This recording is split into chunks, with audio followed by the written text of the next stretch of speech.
Sœur Rina, veuillez m'attendre ici. Laissez-moi me soulager. Je presse. D'accord, mais dépêchez-vous. Je vous remercie.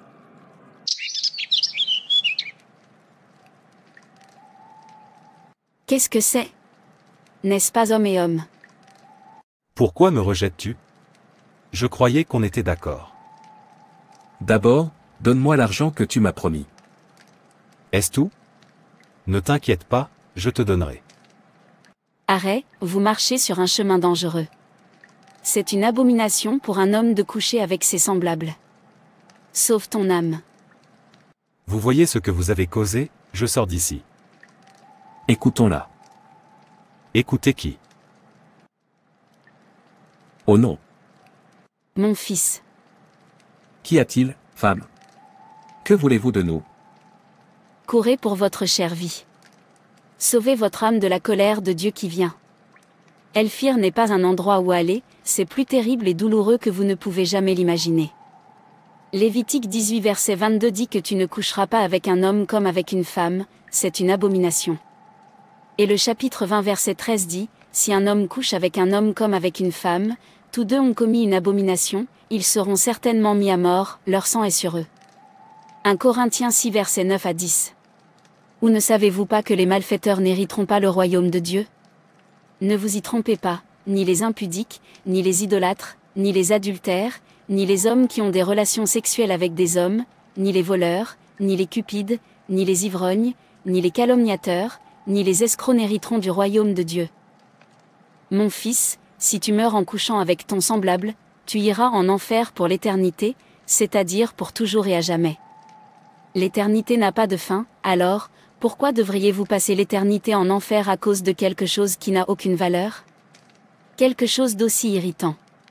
Cela ne vaut pas la peine de détruire votre âme et de vous envoyer en enfer pour l'éternité. Alors pourquoi devriez-vous mourir alors que Jésus s'est sacrifié pour que vous viviez? Pourquoi devriez-vous mourir alors que Jésus a payé la dette de votre péché et vous a libéré? Pourquoi devriez-vous mourir alors qu'il vous a donné la liberté de choisir la vie? Oh non. Vous avez encore de bonnes nouvelles.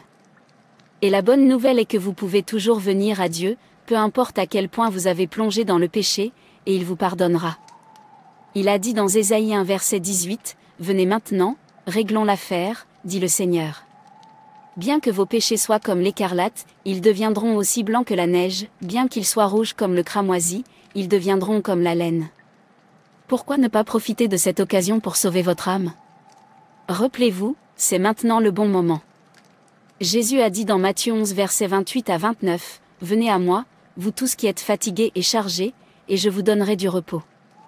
Prenez mon joug sur vous, et apprenez de moi, car je suis doux et humble de cœur, et vous trouvez du repos pour vos âmes. » Jésus vous appelle, il a dit que vous deviez venir, et il est toujours disposé et toujours prêt à vous recevoir.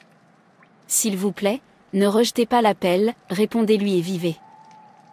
J'ai honte de moi, aidez-moi, s'il vous plaît. Je ne veux pas mourir et aller en enfer. Que dois-je faire pour être libre de mon péché? C'est très simple. 1. Admettez que vous êtes un pécheur, car tous les humains ont péché et sont privés de la gloire de Dieu, et le salaire du péché est la mort, mais le don de Dieu est la vie éternelle par Jésus-Christ notre Seigneur. Romains 3, verset 23. 2. Repentez-vous maintenant, repentez-vous donc et convertissez-vous, afin que vos péchés soient effacés, car si nous confessons nos péchés, il est fidèle et juste pour les pardonner et pour nous purifier de toute iniquité. Acte 3 verset 19. 3. Croyez que Dieu vous aime et que Jésus est mort pour vous. Dieu recommande son amour envers nous, en ce que, alors que nous étions encore pécheurs, Christ est mort pour nous. Romains 5, verset 8. 4. Invitez Jésus dans votre vie par la prière de la foi. Jésus dit, « Voici, je me tiens à la porte et je frappe, si quelqu'un entend ma voix et ouvre la porte, j'entrerai chez lui, je souperai avec lui, et lui avec moi. » Apocalypse 3, verset 20. Dieu puissant, merci de ne jamais me quitter ni de m'abandonner. J'ai péché contre toi et contre les autres. Tu as promis que, si je confesse mon péché, tu es fidèle pour pardonner mon péché et me purifier de toute iniquité. Pardonne-moi, ô Seigneur, j'ai réalisé mon erreur, et je promets que je ne retournerai plus jamais à mon péché. Seigneur Jésus. Merci de savoir que je peux toujours compter sur vous pour réaliser ce que vous avez promis. Merci que tous mes péchés aient été cloués sur la croix du calvaire, et je n'ai plus besoin de les porter. Écoute ma prière pour le pardon aujourd'hui, Seigneur, et permets-moi de vivre pour toi. Par Jésus-Christ, notre Seigneur. Amen. Maintenez ensuite votre relation avec Jésus, tu es libre, ne pêche plus. Merci Jésus. Pratiquez-vous toujours l'homosexualité? Rappelez-vous, cela ne vaut pas la peine de détruire votre âme. Repentez-vous et soyez libre. Dieu vous a promis que si vous confessez de votre bouche le Seigneur Jésus et croyez dans votre cœur que Dieu l'a ressuscité des morts, vous serez sauvés.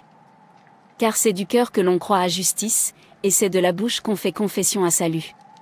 Car l'Écriture dit, « Quiconque croit en lui n'aura point de honte. » Romains 10 versets 9 à 10.